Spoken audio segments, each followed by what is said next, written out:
Estimados participantes, sean ustedes bienvenidos. Mi nombre es Rubén Darío Vázquez, yo soy médico infectólogo en la Clínica de Atención Lima de HF Perú. Quisiera compartir con ustedes la siguiente imagen.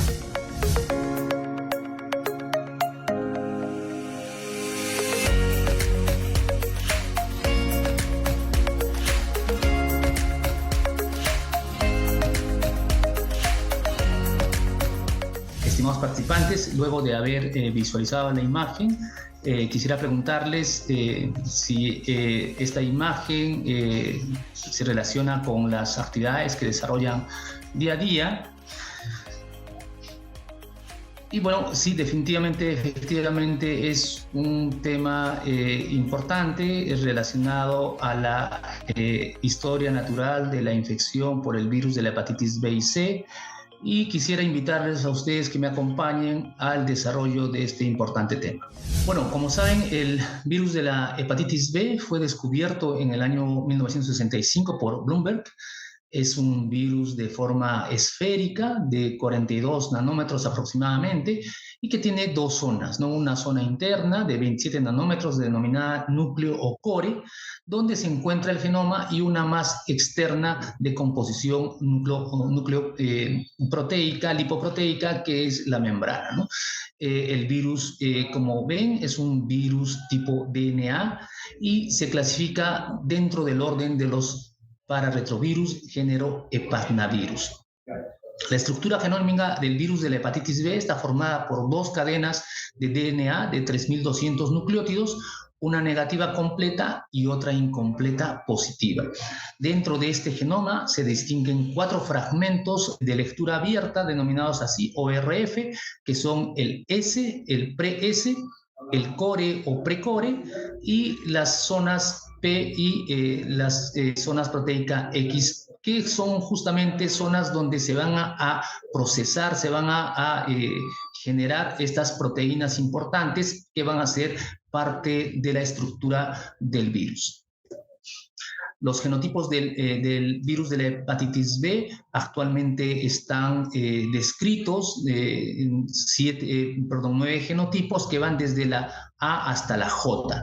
Como ven, el genotipo F es el que se encuentra fundamentalmente en la parte de América Central y Sudamérica, y como ven, los genotipos D y F son los que van a tener mayor riesgo de progresión a hepatocarcinoma, ¿no? Otros genotipos, por ejemplo, el genotipo A y el genotipo D también están en algunas regiones de Latinoamérica, y el genotipo F es preponderante en nuestro país. Dentro del ciclo biológico del virus de la hepatitis B es importante considerar que, como muchas infecciones virales, incluso muchas infecciones por diferentes microorganismos, el ciclo biológico va a depender mucho de la respuesta inmunológica que pueda tener el huésped, ¿no? Se sabe que si hay una respuesta inmunológica adecuada, va a haber un aclaramiento viral, ¿no? En el caso del virus de la hepatitis B, es decir, va a haber una eliminación del virus de la hepatitis B, ¿no? Sin embargo, cuando la respuesta inmunológica es insuficiente, es deficiente, es digamos, no muy intensa, no muy adecuada, usualmente va a haber una permanencia del virus. En este diagrama del lado derecho de vuestras pantallas podemos ver, por ejemplo, cómo es el ciclo biológico, ¿no? Importante destacar, por ejemplo, el tema de la adherencia, ¿no? El ingreso hacia el citoplasma de la partícula viral, y en esta parte es súper importante, esencial, es el ingreso, ¿no? El ingreso del genoma de este anillo covalente de doble cadena de DNA que ingresa al núcleo de la célula huésped, ¿no? Una vez que ingresa esta doble cadena de DNA, va a integrarse dentro del núcleo y va a transcribirse, ¿no? Esta integración justamente, y la presencia de este anillo de DNA de doble cadena es justamente una de las de los factores, es el factor más importante por el cual no se puede eliminar, digamos, el virus de la hepatitis B o incluso no tiene una cura clara, ¿no? Posteriormente a la integración de este DNA dentro del núcleo de la célula huésped, va a haber una traducción, va a haber una encapsidación, una síntesis del DNA de la cadena negativa. Como hemos visto, tienen dos cadenas, un DNA de cadena negativa y posteriormente se sintetiza el DNA de cadena positiva, ¿no es cierto? Posteriormente hay una salida y la liberación de los viriones, ¿no? Una de las cosas importantes de la infección por el virus de la hepatitis B, justamente como mencionaba, es que un grupo importante de los pacientes que hacen hepatitis B aguda, algunos de ellos, un porcentaje de ellos van a ir a la cronicidad. Y por definición, básicamente el marcador importante que define cronicidad en el caso de la infección por el virus de la hepatitis B es la duración del antígeno de superficie, ¿no? Un antígeno de superficie que no se aclara antes de los 6 meses o que un antígeno de superficie que permanece más de 6 meses define la presencia de una hepatitis B crónica. Evidentemente, el pasaje de una hepatitis aguda o la evolución hacia una hepatitis B crónica va a depender de muchos factores. Uno de ellos muy importante, como vamos a ver más adelante, es la edad, la respuesta inmunológica innata y adaptativa y evidentemente la presencia de mutaciones virales, ¿no? Entonces, ¿y por qué es importante el tema de la hepatitis B crónica? Porque, como ven en la diapositiva, 40% de estos pacientes aproximadamente que hacen hepatitis B crónica van a desarrollar cirrosis hepática dentro de los siguientes años y hasta un 30% de estos pacientes que desarrollen cirrosis hepática pueden desarrollar hepatocarcinoma. Acá hay un poco más explícita toda esta historia natural de la infección por el virus de la hepatitis B y como vemos desde la infección aguda, la mayoría de veces es una infección aguda asintomática, en el cual menos del 2% pueden hacer una falla hepática fulminante. Y como ven acá, la edad es importante para el desarrollo de la infección crónica, ya que los adultos tienen una posibilidad de desarrollar hepatitis B crónica del 5 al 10% solamente, es decir, más o menos entre el 85 o 90% de los pacientes van a tener, digamos, un antecedente de infección, una exposición, básicamente, no van a ir a la cronicidad. Sin embargo, en el caso de los niños, el 50% va a la cronicidad y en el caso de los neonatos, el 90 al 95% irá a la cronicidad. Esto evidentemente tiene que ver mucho con el tema de la transmisión materno-infantil de la hepatitis B y la necesidad justamente de vacunar rápidamente a los niños expuestos de madres con infección por el virus de la hepatitis B. Y como hemos mencionado ya, la infección crónica, 15% al 40% aproximadamente tendrán daño hepático progresivo, algunos de ellos desarrollarán cirrosis y algunos de los que desarrollan cirrosis desarrollarán también hepatocarcinoma con las digamos, consecuencias finales que pueden desarrollar estas dos patologías, tanto la cirrosis como el hepatocarcinoma, ¿no? Entonces, la hepatitis crónica se define, como había mencionado, por la persistencia de la infección por el antígeno de superficie que dura más de 6 meses, ¿no? Y que evidentemente pueda evolucionar a un daño hepático progresivo hasta el 15 al 40% de los casos. El hepatocarcinoma en la infección crónica, el genoma del virus de la hepatitis B se incorpora al hepatocito y puede causar mutaciones que dan origen a células hepáticas aberrantes que finalmente podrían evolucionar hacia el desarrollo de un hepatocarcinoma y evidentemente en el caso de la cirrosis, que también es una infección, digamos una complicación de la infección crónica por el virus de la hepatitis B, puede progresar a una insuficiencia hepática, hipertensión portal, llegando a cumplir algunos incluso criterios de trasplante hepático en estos pacientes, ¿no? Dentro de las fases de la hepatitis B tenemos estas fases clásicas que sin embargo en los últimos años se han ido reevaluando y reclasificando, ¿no? Estas son las 4 fases más importantes de la infección de la infección crónica por el virus de la hepatitis B, que sin embargo No necesariamente se presentan todas, no necesariamente se presentan en forma secuencial, pero, digamos, pueden explicar de alguna manera la historia natural de la infección por el virus de la hepatitis B. Tenemos una primera fase que puede durar entre 20 a 30 años, incluso 10 a 30 años, se llama la fase de inmunotolerancia o tolerancia inmune, y que se caracteriza fundamentalmente por tener el antígeno E en la sangre con alta replicación viral, pero sin evidencia de inflamación hepática, es decir, los valores de TGP o alaninoaminotransferasa pueden estar dentro de los niveles normales. La segunda fase es la fase de aclaramiento viral, en el cual el antígeno E del virus de la hepatitis B puede persistir, pero el DNA y alaninoaminotransferasa puede ser fluctuante, ¿no es cierto?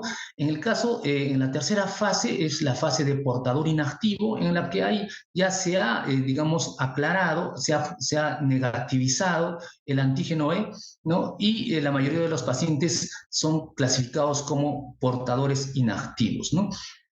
Entonces, en esta fase, usualmente en la tercera fase, usualmente el antígeno E está negativo y los anticuerpos contra este antígeno E se hacen positivos, ¿no es cierto? Y la cuarta fase es la fase de reactivación, en la cual una proporción de pacientes que no resuelven la infección pasarán a esta cuarta fase, que se caracteriza por el antígeno E negativo con elevaciones de transaminasas y de DNA del virus de la hepatitis B.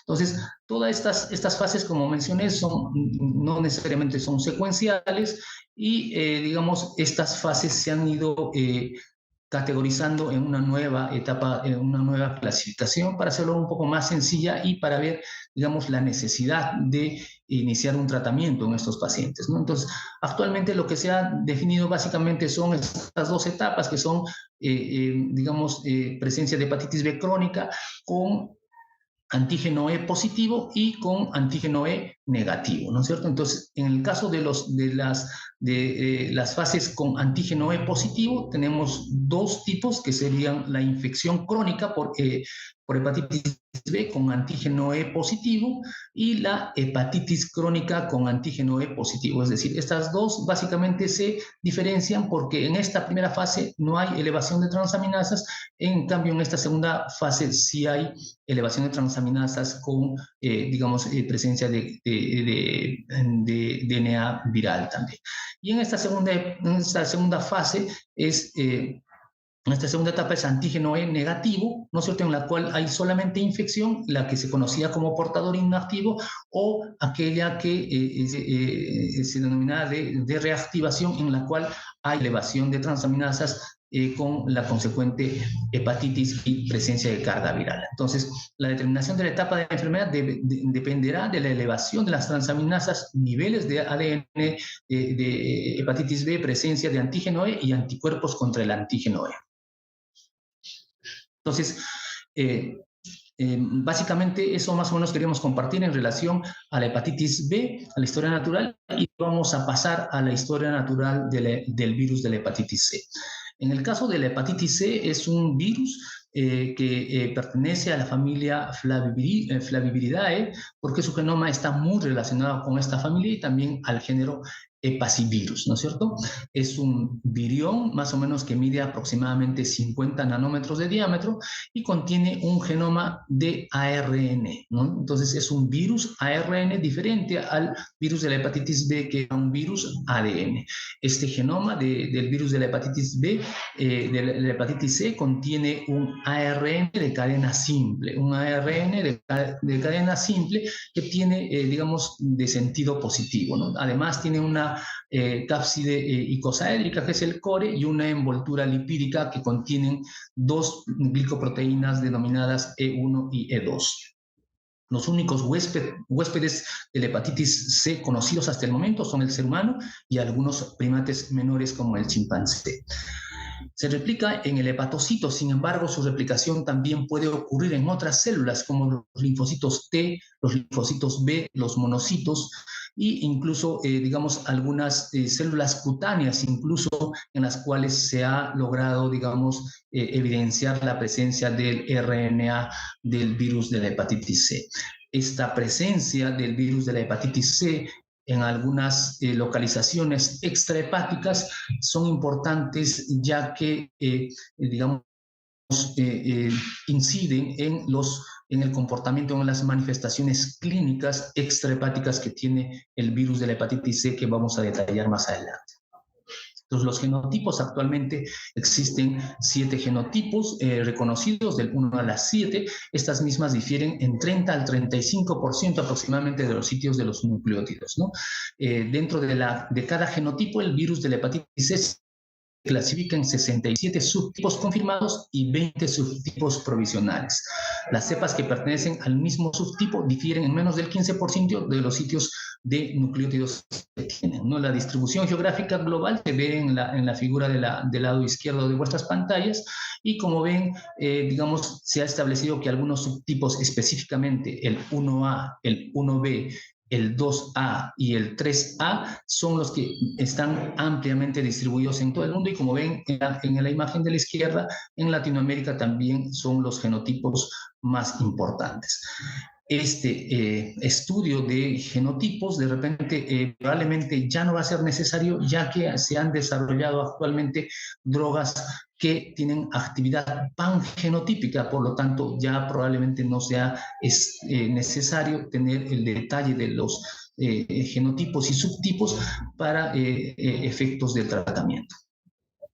Acá tenemos una gráfica también donde nos evidencia la fisiopatología y el ciclo biológico, digamos, de la hepatitis C, en donde todo va a comenzar, ¿no es cierto?, con la unión y endocitosis, es decir, el ingreso del virus de la hepatitis C dentro del citoplasma. Dentro del citoplasma va a haber una liberación del ARN viral y posteriormente la traducción del ARN viral para generar las poliproteínas del virus de la hepatitis C. En una cuarta etapa va a haber un procesamiento, ¿no?, de las poliproteínas de la hepatitis C, y en una quinta etapa va a haber formación del complejo de replicación, ¿no? Este complejo de replicación justamente se va a desarrollar en este retículo endoplásmico, ¿no?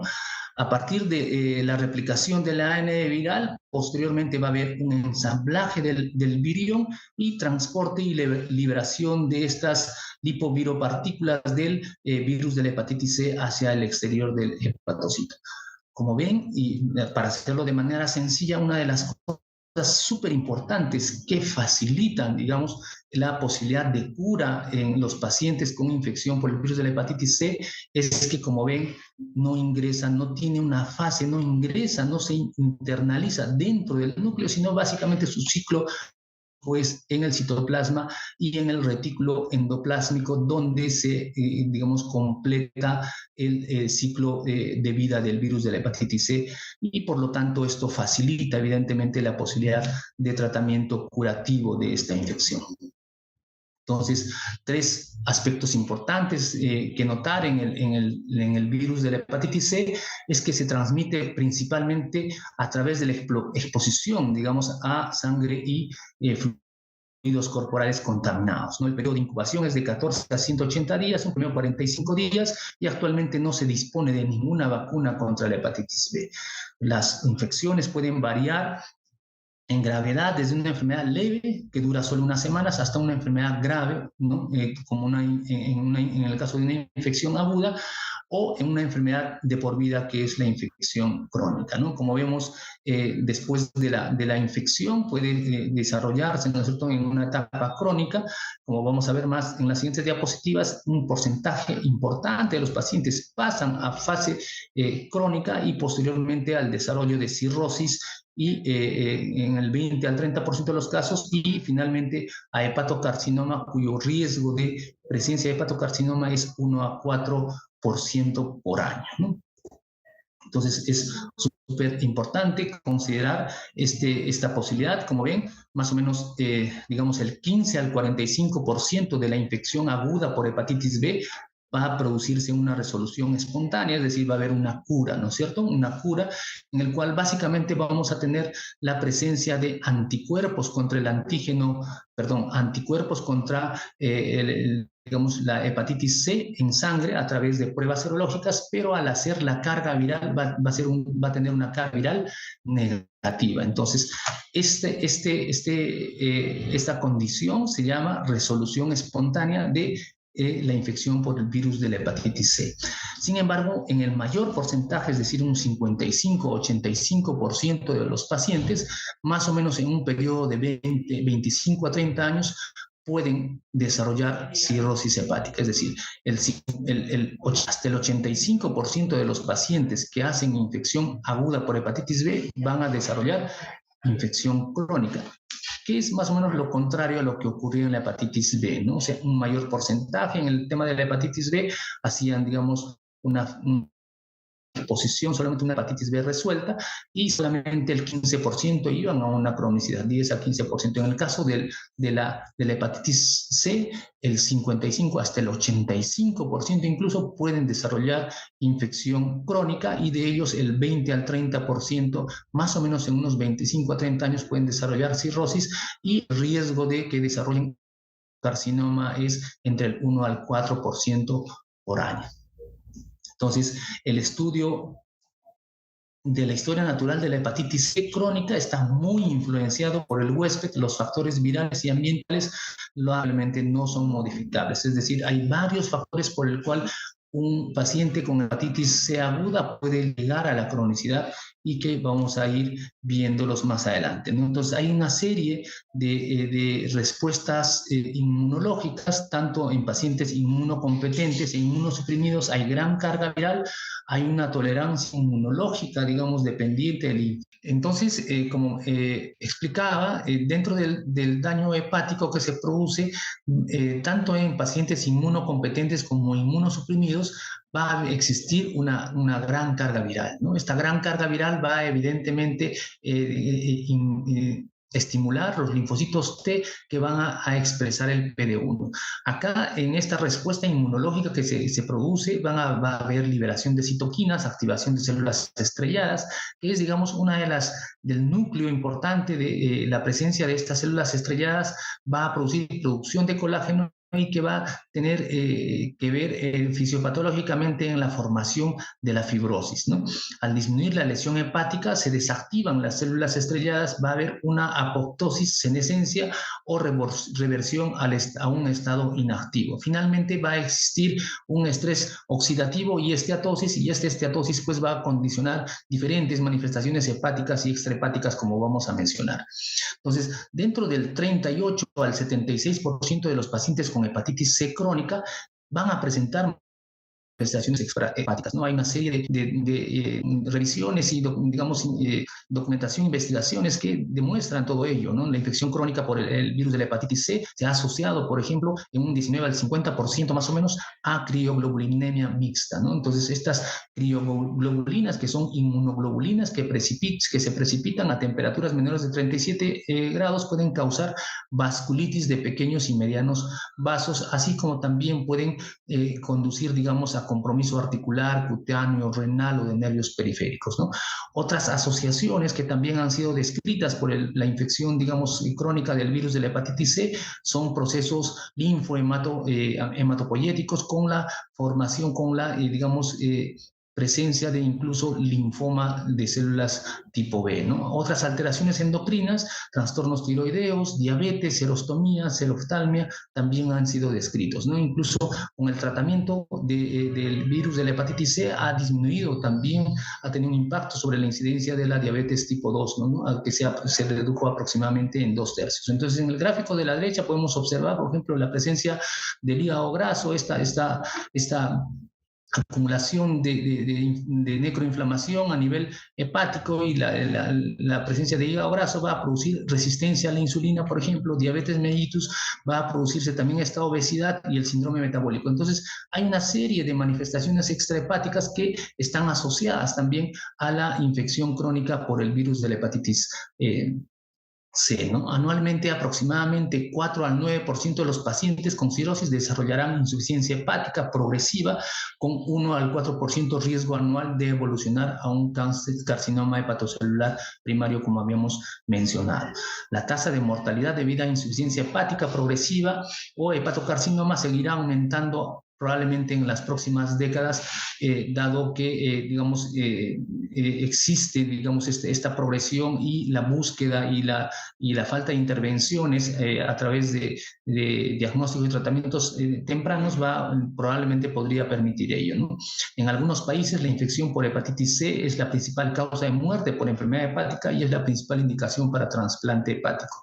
La adquisición de más de 40 años, el tener sexo masculino o infección con virus del VIH, mayor índice de masa corporal, hígado graso y alcohol son los factores que podrían coadyuvar al agravamiento del proceso infeccioso e incluso al desarrollo, de progresiones más rápidas, ¿no? Especialmente estas coinfecciones, ¿no? Con el virus de la hepatitis B, coinfecciones con el virus del VIH van a producir mayor riesgo de progresiones de todos estos compromisos, ¿no? Estimados participantes, hemos llegado a la parte final. Antes de terminar, quisiera compartir con ustedes algunas de estas preguntas a manera de reflexión y para invitarlos a absolver estas preguntas para que puedan fijar los conceptos claves de este importante tema. Conmigo será hasta otra oportunidad y espero que tengan un muy buen día. Gracias.